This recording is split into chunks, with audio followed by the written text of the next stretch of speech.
welcome.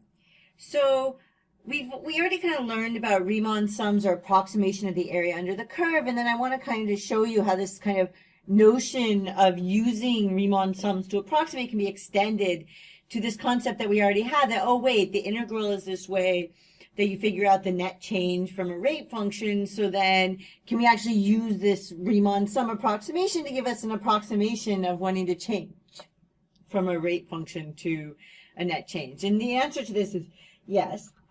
So let's look at this. So we learned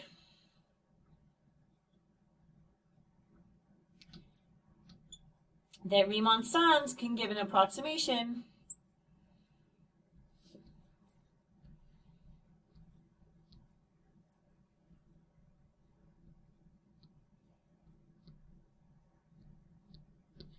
taking a rate function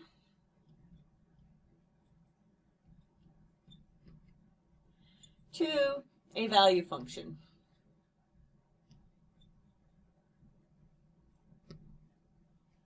And here's an application.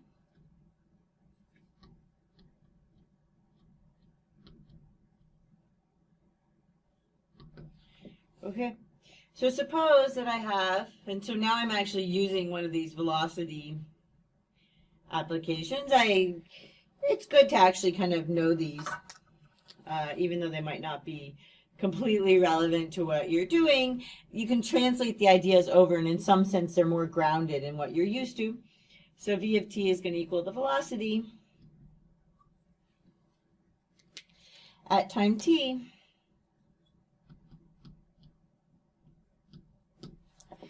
and then we're going to have that, so we're going to suppose this, and then we're going to have that v of t equals 0 when we have, so these are kind of used to these being our bounds. I've tended to oscillate a little between orange and red. I hope that doesn't get too confusing, but you're smart, you can handle it. Less than or equal to t is less than or equal to b. Okay, then the area, so we have both of these things. It's kind of our setup. Then we have that the area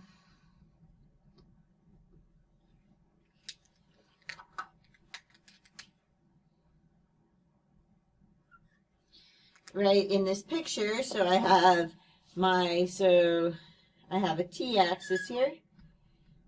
I'm just going to call this my y-axis. Not that it super matters. And this is the curve, so we're concerned with the velocity, v of t, so this is going to be my curve y equals v of t. And now I need to go from A to B. Right? And this area here, so this is the area I'm concerned with. So what does this area give me? This area is actually going to give me is the distance traveled from. So this area is the distance traveled. I feel like there's some smudges down here for some reason. This might be coming through and actually make it a little difficult to see. Okay, is the distance traveled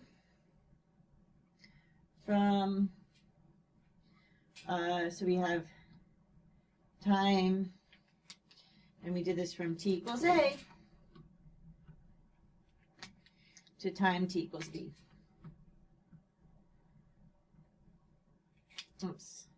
I think the orange particularly I'm going to try to stay out of the way of. Okay. So this is this whole picture here.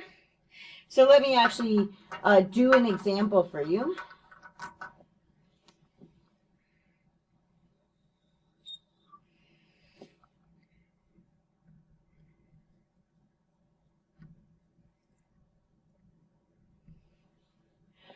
Okay, so I'm going to take time here, and then I'm going to take velocity. So this is going to be in seconds.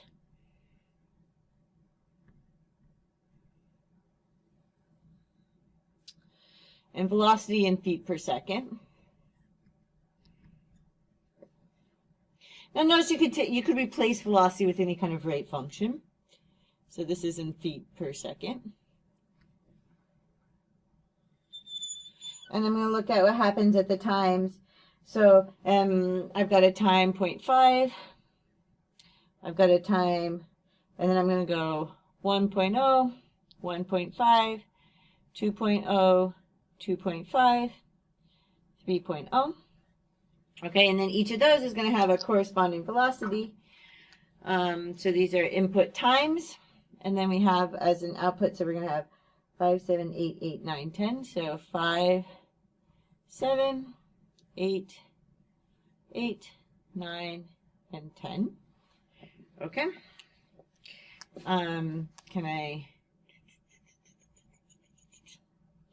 Does this help? This might help to turn this into an honest to goodness chart. Otherwise, your eyes might have troubles following.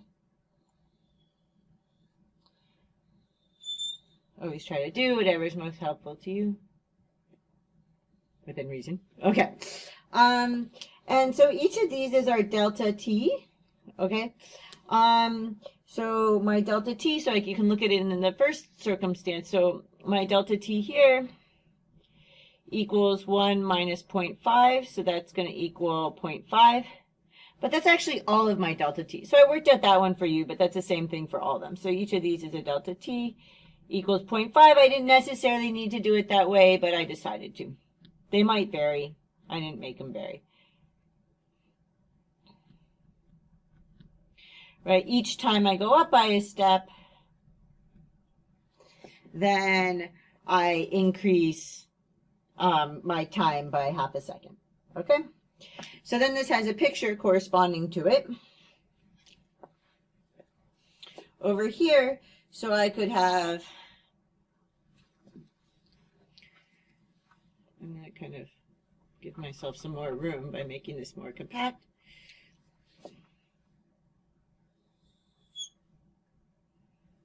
Okay, so over here I'm going to have, so here I'm going to have time. And then I'm going to have over here these numbers. Sorry, these are not, well, okay.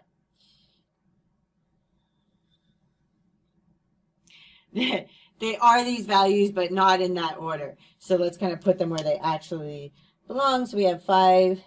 What are we most interested in? So we're going to go up from 5 to 10. That's kind of our scale. So 8 and 9 are more close and cozy in here. Okay. And then down here along my time, I'm always going up by this, you know, I'm interested in these intervals. So 0.5, and then I have 1.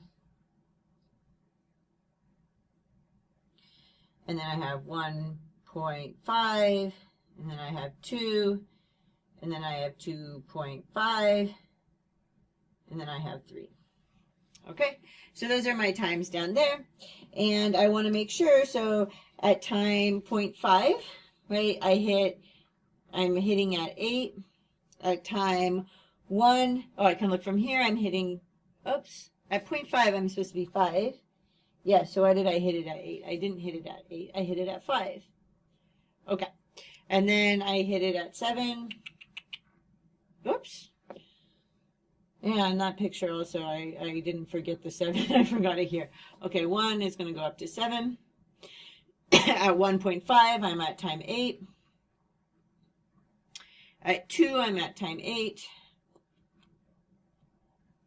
At 2.5, I'm at 9.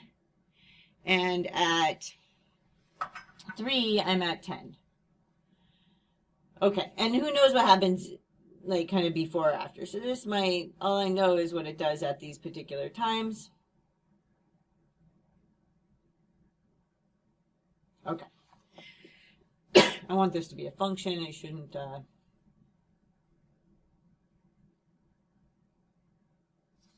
okay. More or less it's a function. And then what's going to happen, right, is that I'm going to get these areas. So I have this area here. It goes up, it hits like this.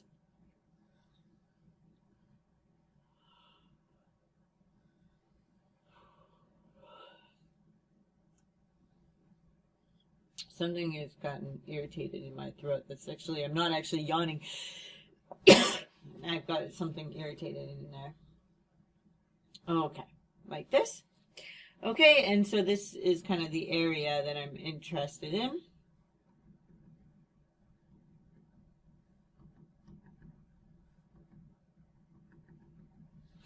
Okay, so this is going to give me that the approximate distance traveled in 3 minutes. So using this, the approximate distance traveled in 3 minutes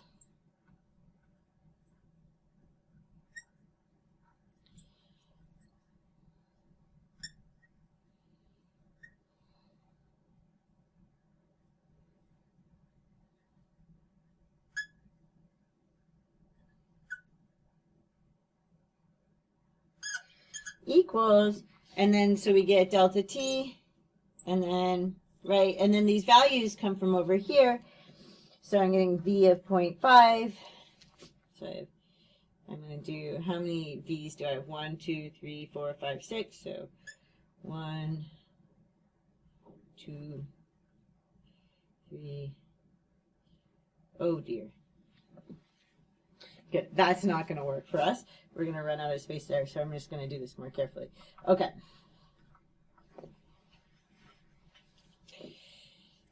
Having a system is good, but only if it works. Okay. So we're going to do v of 1/2. I got to make it as compact as possible, so I can't just leave room for things. Okay. And then I'm going to add to that plus v of 1 from there. Plus, and then I have v of 3/2, which is the same thing as 1.5, right? So that shouldn't bother us.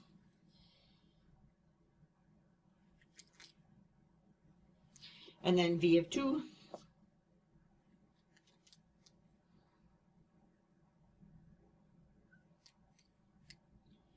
Right, and then 2.5 here is just we want to take 5 divided by 2.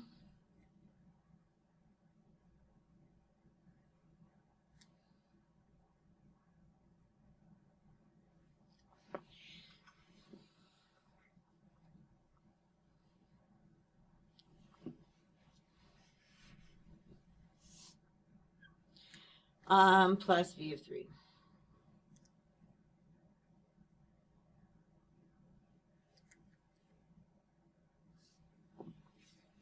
Okay.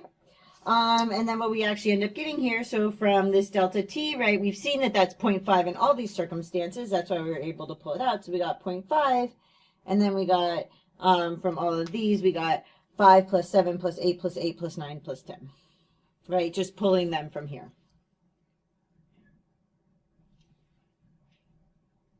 Oops, not 2 7s. There's 2 8s, not 2 7s.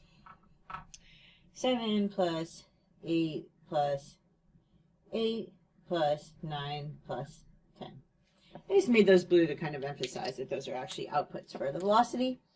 Okay, and then you could actually compute this, and you would get 47 over 2 feet. Okay, and so this should have looked exactly, basically like what I was doing with the Riemann sum approximation. The only thing here was that, and this, I just really wanted to translate to you that this was actually an approximation method, and it's an you could look at it as a question like this, where you're given a table, right? And you're just given the outputs at particular values, and then you need to multiply those by the widths, or the distance between your inputs. Okay, and that's the same thing as what we've been doing all along. You can even kind of pictorially see that it's the same thing as we've been doing all along. But it actually gives you kind of this sense of like how this is actually an approximation technique.